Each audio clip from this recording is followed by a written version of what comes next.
Kali ini kita akan membahas terkait update terbaru mengenai SP2DK. Sudahkah Anda tahu mengenai SP2DK? Bagi Anda yang belum mengetahui terkait dengan SP2DK, maka Anda perlu menyimak update terbaru dari MC Consulting. Nah, kita lihat SP2DK adalah surat permintaan data dan atau keterangan. Apa sih yang dimaksud dengan SP2DK? Ini berupa pertanyaan atau klarifikasi dari kantor pelayanan pajak di mana Anda terdaftar, baik WP orang pribadi ataupun WP badan, baik yang sudah berstatus PKP ataupun yang non PKP.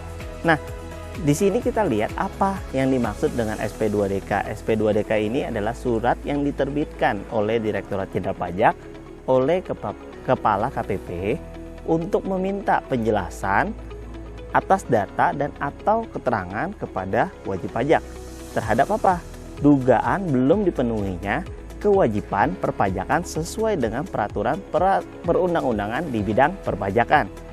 Apa yang termasuk data-data yang diperlukan terkait dengan SP2DK? Nah, kita perlu lihat di sini ada sumber data terkait dengan SP2DK dari Direktorat Jenderal Pajak. Yang pertama kita lihat di sini adalah sistem informasi yang digunakan oleh Direktorat Jenderal Pajak, yaitu SIDJP. Anda perlu mengetahui bahwa terdapat surat yang diberikan kepada wajib pajak berupa SP2DK dengan apa? Data yang mereka miliki.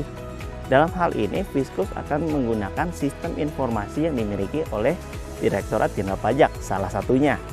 Kemudian yang kedua, kita akan melihat lagi apakah SPT sudah disampaikan tepat waktu, disampaikan dengan benar, isi yang disampaikan oleh wajib pajak karena sifatnya adalah self-assessment. Artinya ketika Anda sebagai wajib pajak orang pribadi ataupun badan, Anda perlu menyampaikan SPT dengan baik dan benar. Setelah itu kita lihat lagi, ada nggak alat-alat keterangan yang digunakan oleh Direktorat Jenderal Pajak dalam hal apa? Tentunya untuk memastikan kepatuhan atau compliance level dari masing-masing wajib pajak, baik orang pribadi ataupun badan. Selain itu, bisa nggak DJP melalui Fiskus, petugas pajak, melakukan visit ke tempat Anda, baik WPOP ataupun WP badan? Tentu saja bisa. Jadi, ketika ada data yang perlu diklarifikasi, baik Anda wajib pajak orang pribadi ataupun badan, baik status Anda non PKP ataupun sudah PKP, bisa saja sewaktu-waktu Direktorat Jenderal Pajak melalui penugasan petugas pajak datang ke tempat Anda, melakukan visit untuk memastikan apakah data yang Anda sampaikan sudah sesuai atau belum, kemudian apa saja alat-alat bukti yang digunakan oleh Direktorat Jenderal Pajak dalam hal untuk memastikan kepatuhan wajib pajak.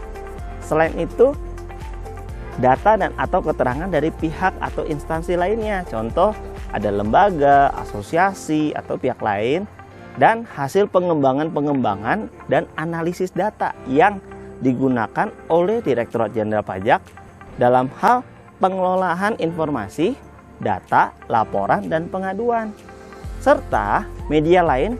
Jadi di sini kita perlu tahu juga nih, internet merupakan salah satu bagian di mana Direktorat Jenderal Pajak akan menggunakan fasilitas informasi yang tersedia dan mengembangkan apa saja informasi yang dapat dicari oleh Direktorat Jenderal Pajak untuk memastikan pelaporan pajak Anda sudah baik dan benar dan diisi sesuai dengan ketentuan peraturan perundang-undangan yang berlaku sesuai dengan undang-undang terbaru dari Harmonisasi Peraturan Perpajakan Nomor 7 Tahun 2021. Maka Anda sebagai wajib pajak harus memastikan ketika Anda sudah menggunakan jasa konsultan pajak, pastikan Anda memilih konsultan pajak yang sudah berlisensi sesuai dengan jenjang yang dimiliki oleh konsultan pajak tersebut.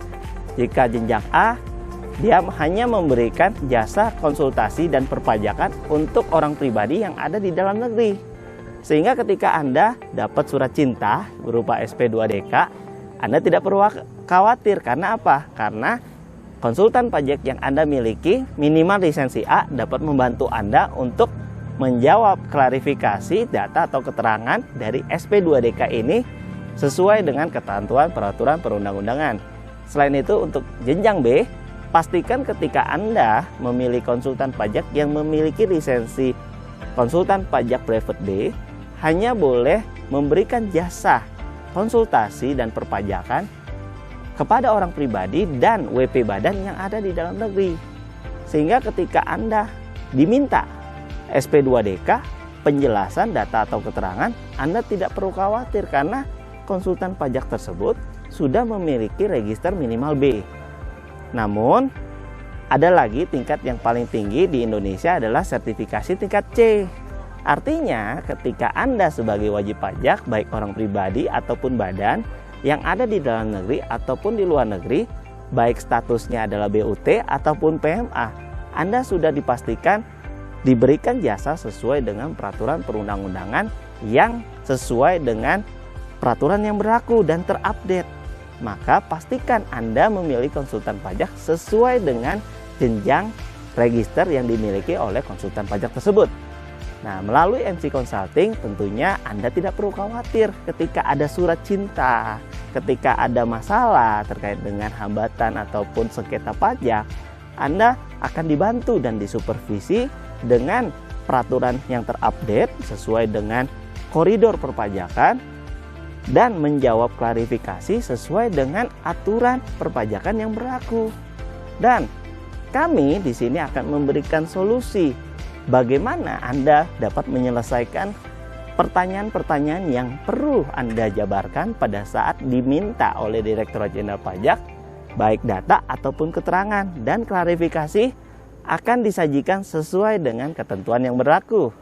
Pastikan jangan salah memilih, bahwa konsultan pajak sangat membantu Anda dalam menyelesaikan masalah-masalah perpajakan dan bagaimana Anda menyusun pelaporan dan bagaimana Anda mengarsipkannya. Tentunya ketika Anda sudah menghitung, membayar, melaporkan, pastikan ini sudah sesuai dengan peraturan perundang-undangan yang berlaku di Indonesia.